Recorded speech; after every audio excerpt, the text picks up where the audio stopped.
Hello there, and welcome to the show, where we dissect geopolitical dynamics with the precision of a heart surgeon performing a triple bypass on a moose. For the millionth time, Canada proves that it's not just America's polite neighbor.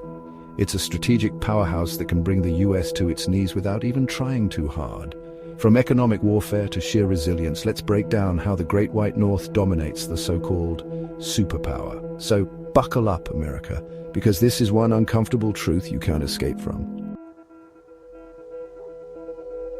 Let's address the elephant in the room, or should I say the very large, very polite moose in the room. The US may think it's untouchable with its economy, strutting around like a peacock at a petting zoo.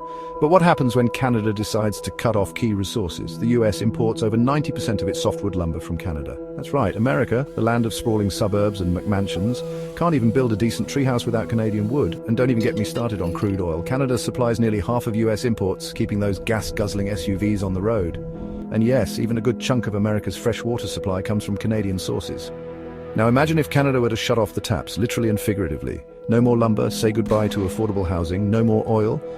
Welcome to $10 per gallon gas, America. The economic consequences would be more catastrophic than a Nickelback concert in a library.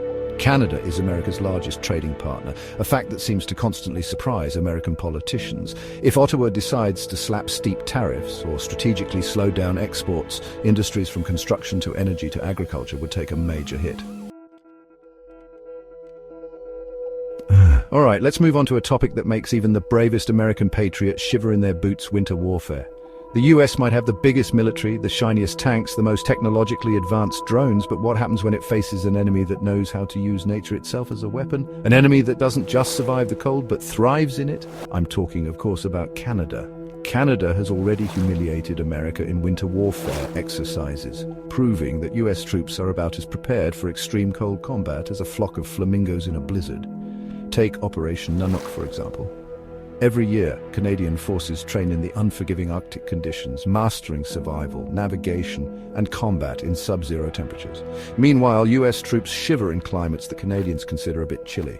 If there were ever a land dispute in the north, Canada would effortlessly outlast and outmaneuver any American force. It'd be like watching a polar bear fight a squirrel for a nut. The outcome is inevitable. Chapter 3. The cultural infiltration, America's quiet addiction to Canada. Now let's talk about a different kind of invasion, shall we? A much more subtle and insidious one: cultural infiltration. You ever notice how America keeps copying Canada? Free healthcare, universal education, strict gun control. These are all things Americans wish they had. And then there's the entertainment industry. Hollywood may be in LA, but some of its most bankable stars, Canadian: Ryan Reynolds, Keanu Reeves, Jim Carrey, and the GOAT of comedy himself, Mike Myers. Canada supplies the US with its cultural elite. Even the NHL, try running it without Canada. Oh, and let's not forget about the secret weapon, maple syrup. Canada controls 71% of the world's maple syrup production. And when Quebec producers decided to hold back supply a few years back, prices skyrocketed. Imagine an America deprived of its pancakes. Riots would break out before lunchtime. Chapter 4. Political chaos, the silent manipulation. Let's be honest, America is already tearing itself apart politically. And while America is busy having a very public meltdown, Canada is quietly watching from the sidelines like a concerned neighbor who's also secretly enjoying the drama. But what if Canada decided to poke the bear just a little bit more? Canadian news outlets and social media already have enough influence to fan the flames of political division down south. Imagine if Canada actively invested in media campaigns to increase civil unrest in the US. The results would be interesting, to say the least.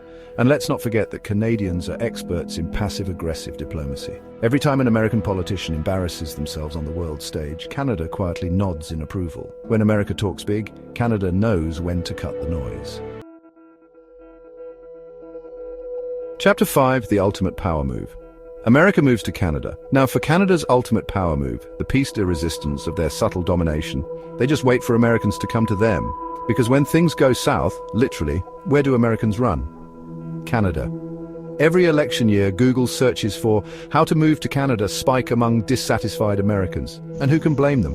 When your own country becomes too much to handle, escaping to the Great White North starts to sound pretty appealing. Free healthcare, affordable education, and a government that doesn't resemble a reality TV show gone wrong. Sign me up. If America ever truly collapses under the weight of its own contradictions, Canada won't need to invade. Americans will move north on their own, seeking refuge in a country that actually seems to have its act together. Chapter 6, Canada quietly winning the game. So there you have it, America. The US may have the firepower, the military might, and the global influence, but Canada plays the long game. It's the tortoise to America's hare. Slowly but surely winning the race, while the other guy is too busy bragging to notice. Whether it's economic dependency, winter warfare, cultural influence, or political chaos, Canada can outmaneuver the US in ways that don't require a single shot fired. It's the geopolitical equivalent of a Jedi mind trick. You don't need to invade us, America. You want to become more like us. America, you might be the so-called superpower, but Canada keeps proving, time and time again, that when push comes to shove, you always end up backtracking.